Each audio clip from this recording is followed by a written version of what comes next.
Hey guys, here's Melody. Second day na ni siya sa foundation and family day sa school nila ni Rara ug ni Kaka. Naflatan migligid sa motor sa front, diri nga part isa ka buaya. Unya punta pa mo adtuan. Wala may motor dito nga basta-basta mo agi. Kung naay mo agi puno na pod. So nagbaktas mi kaming tulo ni Rara ug ni Kaka.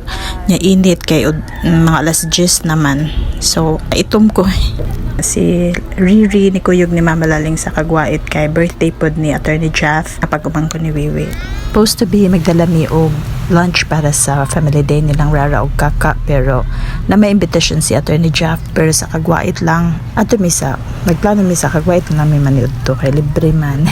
Si Wiwi ni Apa sa family day pero almost 12 na po siya nakaabot so mahug nga gisundo ra mi niya didto pero ang mga bata wala man ni Kuyog na wili sila mga classmate kay nang naligo pa bitaw ang ending amo na lang silang gibilin.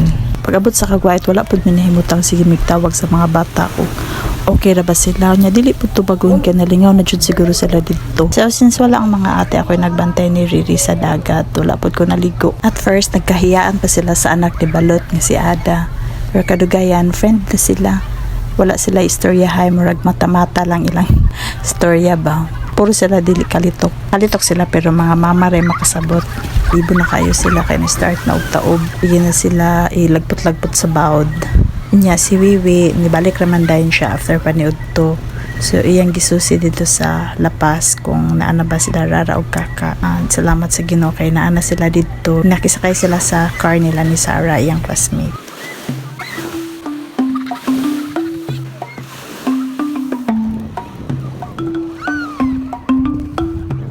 Birthday yung lingawan ni Riri as in bulog siya nagnganga